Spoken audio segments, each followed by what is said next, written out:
channel.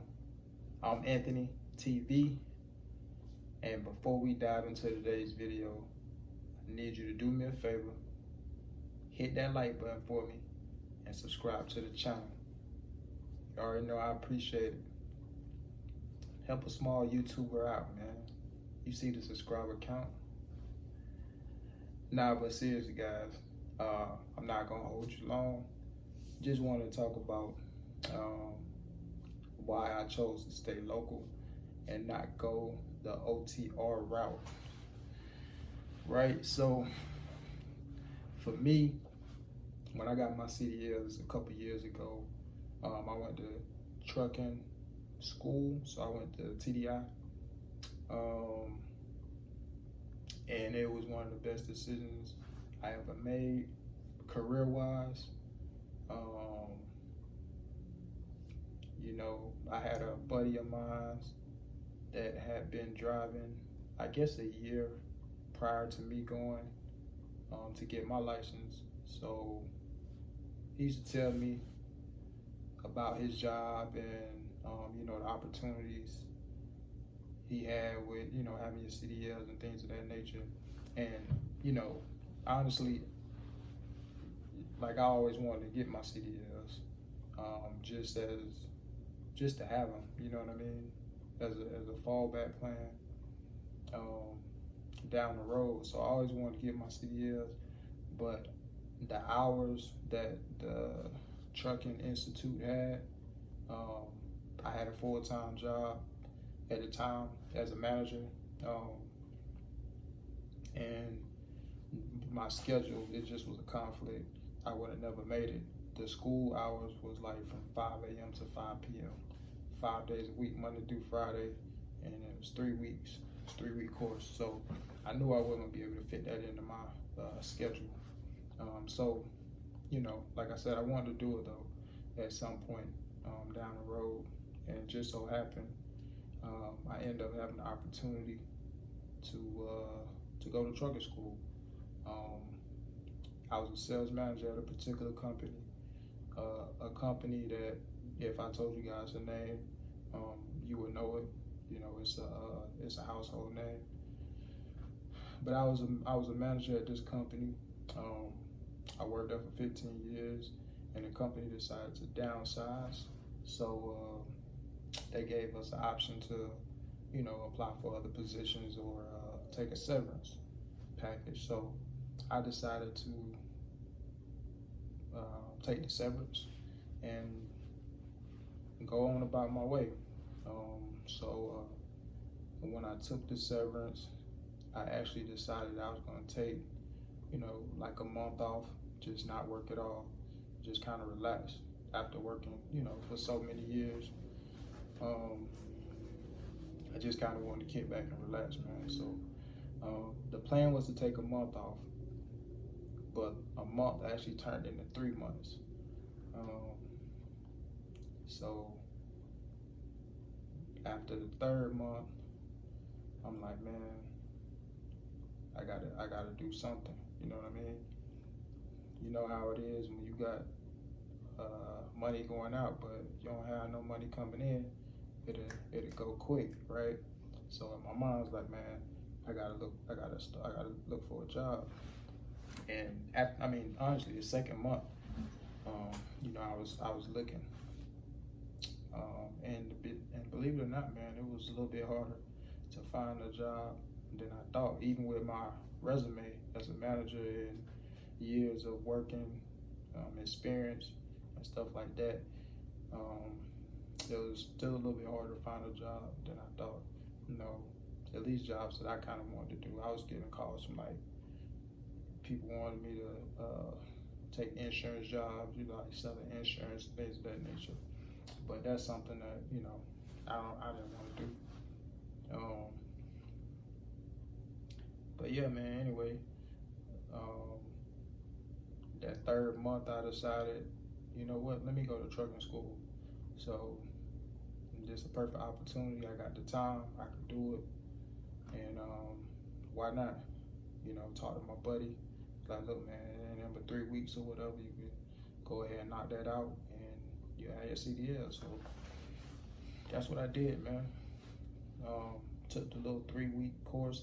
He actually told me to download some apps just for to study and get me prepared for the testing and things of that nature to get your CDL. So, you know, I was studying those apps like every day, all day, and you know, I knocked all that out.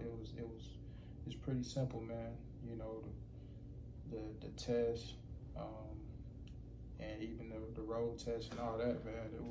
Everything went smooth, man. 3 weeks. It was all day. Basically, though, the classes, like I said, 5 a.m. to 5 p.m. But yeah, man, I ended up paying for trucking school out of pocket. So I paid almost $7,000. In hindsight, I wish I would have went another route, and because I think they have like some programs or some grants or something like that that'll pay for trucking school. I know it was one, I think it was like WIC program or something like that. But I think in order to qualify for that particular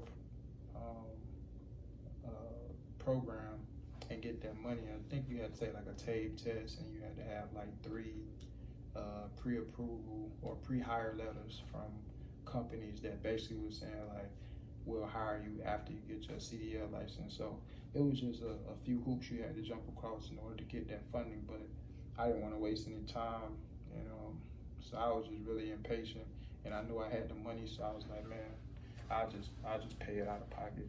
And I didn't want to go the route and you know, go to one of these over-the-road companies that'll pay for your school, but you have to work for them for a period of time. I wasn't going that route at all. That was like out of the question, you know what I mean? Now, some beverage companies, you know, a lot of them, you can go work for somebody like Coca-Cola or Pepsi or somebody like that, or even some of the beer companies, and they'll, you know, they'll hire you on without you having your license, and then they'll help you get your CDLs and stuff like that. So that's a route you could take too, for anybody that's, you know, that want to get their CDLs and don't want to pay for school out of pocket, or don't want to, you know, have a sponsorship through another trucking company. You can go that route and not have to pay out of pocket. Just work for that beverage company, whatever it is, and kind of get your license working for them while you know, being a helper, a driver helper, or whatever the case may be. But like I said, paid trucking out of school, paid for the, all that. 3 weeks. After the 3rd week, like I said, had my license, and the whole time, like I said, my whole intentions while I was in school was to work in the food service industry. Like, that was my goal. I never had any intentions on going over the road. I still don't have any intentions on going over the road. I never want to go over the road. So that's just something that I don't have no desire at all to do. You know, not knocking any OTR drivers. That's cool, to each his own, but I know for me personally, that's something that I never had any desire to do. You know, my whole plan was to get my CDLs and go work for Cisco. That was my plan. I actually applied for Cisco too, but they never called me. But it all worked out though, man. It all worked out. Gordon, I applied for Gordon. Gordon called me. I think, man, like a day or two after I applied, man. And you know, I was super excited. I was working for a beer company, and I'm gonna be honest, man. The beer, I work for a company called Gold Ring Distribution, and man, it's the hardest job I ever had in my life, man. I'm not gonna lie, the hardest job I ever had in my life. Pushing those heavy carts with all of that alcohol on those carts in those convenience stores, man. And oh man, it was brutal. I had 3 liquor stores. Now I was on a bulk truck, so I wasn't on one of those, the trucks with the side, with the bays on it, those side roll-up doors, like you see with some of the Coca-Cola trucks and stuff like that. We had those type of trucks too with the bay doors on it, but I was on a bulk truck, so um, the grocery stores was easy because you pretty much got pallets and you just dropping pallets, getting it counted in, and you dropping. You got salespeople that put everything up. So, the grocery stores was cake. Walmart's, Publix is, you know, those type of stores was cake. Winn-Dixie's. All you was doing is backing up and dropping pallets, man. After you get it scanned in, you gone. So that was easy. The convenience stores and those liquor stores, man. Oh man, that's a whole nother story. It was crazy, man. Not gonna lie. The crazy part about it is you don't just drop. You gotta put it all up too. You know what I mean? So you gotta merchandise everything. It was brutal, man. I'm not gonna lie.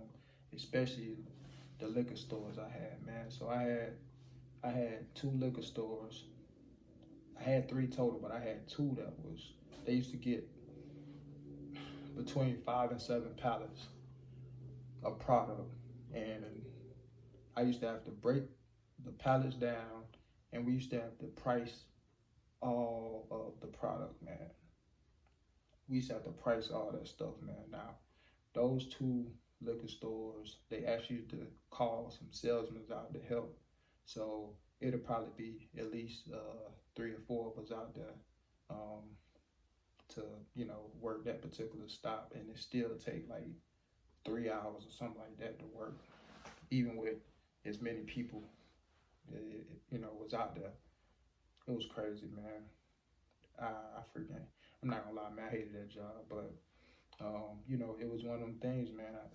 I had to go through that process if I wanted to stay local. I had to go through it if I wanted to stay local, and I wanted to get that experience without having to go over the road. So that was my plan. My plan was to go work for a beverage company, whether it was beer or Coke or one of those companies, just to get a little bit of experience, no more than like 6 months to a year or whatever experience under my belt, and then I was gonna be out the door. That was the plan. And I used to always tell my classmates that was in the trucking class with me, like, man, I'm going into food service. Food service makes money. I'm staying local. Y'all signing up for, these trucking companies going over the road because they paying your tuition or whatever. More power to you. But I'm not going that route. So, you're in trucking school, you got all these recruiters come and they tell you how good the companies is and all that. And you look at what they're getting paid, and it's like, bro, you want me to drive all across the country to make these pennies, man? And then I think it was Schneider, May, one of those companies, or maybe it was both of them, talking about $300 or something like that, or $500 for like training. I'm like, what, man? It was just crazy, man.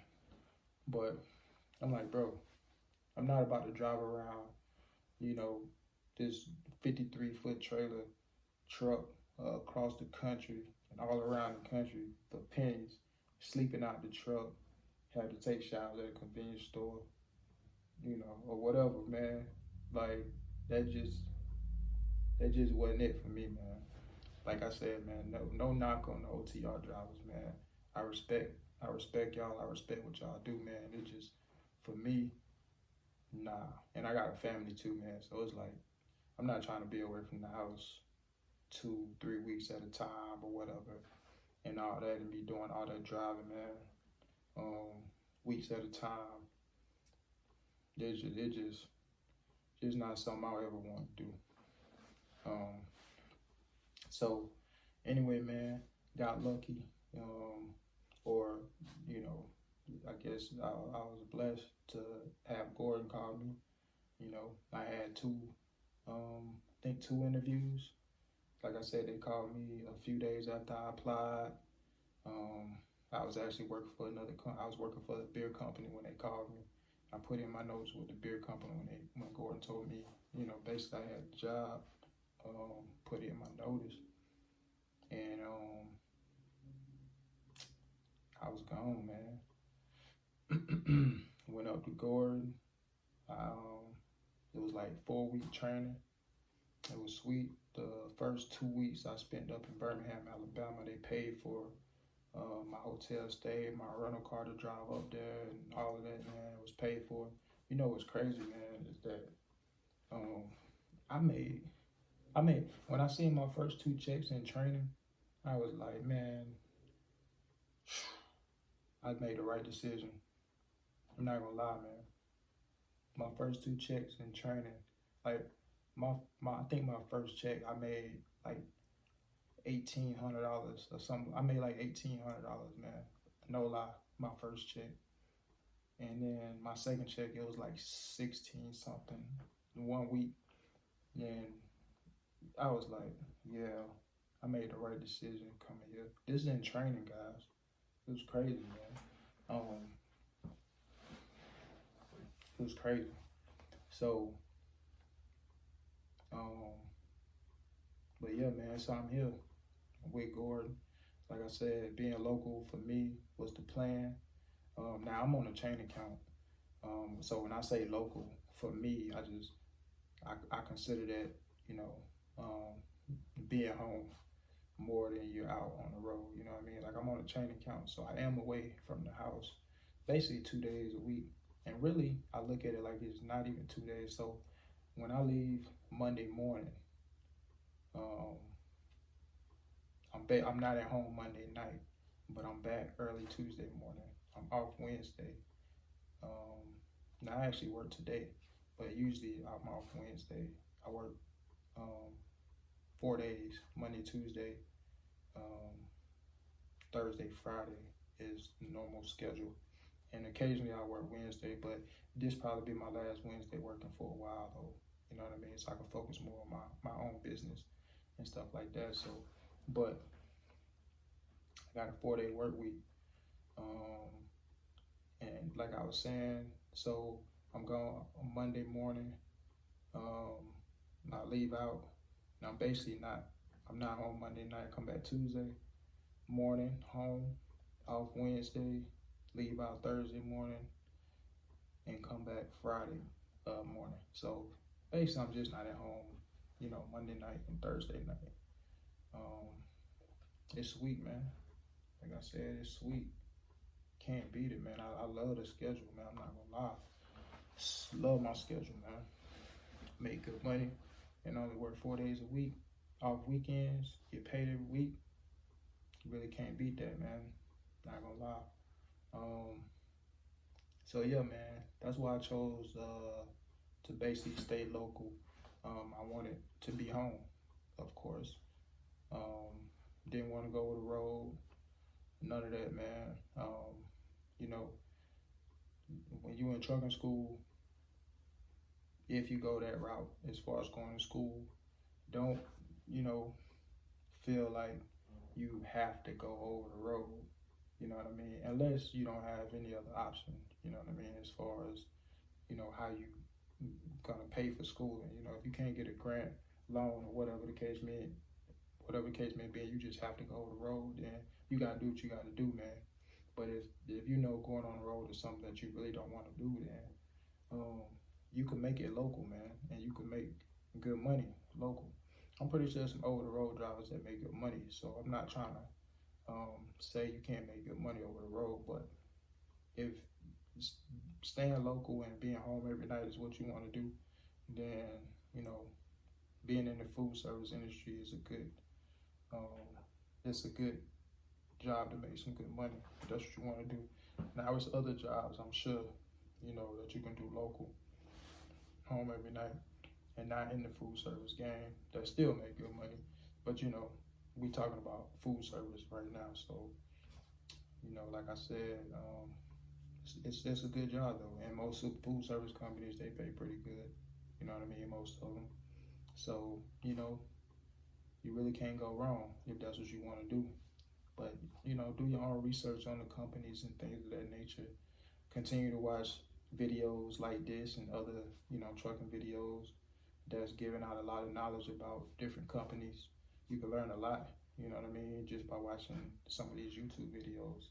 You know what I mean? Like, it's a lot of channels that's giving a lot of game, free game, dropping a lot of knowledge for, you know, people that's interested in getting into this industry. So do your research, because the information is out there. I see it all the time. Um, you know, I think the food service industry is cool. You know what I mean? But for me, I'm gonna be honest with you. Um, you know, it's just another stream of income for me. You know what I mean? Like where I want to be at financially, just food service money not, you know, it's not gonna do it for me. Like I'm trying to get way out there, so that's why I'm using food service money to basically, you know, finance my retirement. You know what I mean? So I use the money from my quote unquote 9 to 5 to invest in my business and the stock market. But that's another story for another day. We'll get into all that later. But shout out to all the food service guys, and shout out to the OTR guys. You know, I got love for everybody, man. But yeah, that's why I chose to stay local. That's why I chose food service. Just want to be home and want to make good money in the process, and this was the way to go for me to do that. So there it is, man. You got any questions? Drop them in the comments. I definitely do my best to try to answer them. If you're not subscribed to the channel already, definitely subscribe to the channel and like this video. It helped with the YouTube algorithm, so you know this video and information can get out to more people. But that's it for today, guys. I appreciate your time. Thanks for watching. And again, if you got comments, just drop them. I'll get to them as soon as I can. All right, guys. Y'all take care. Peace.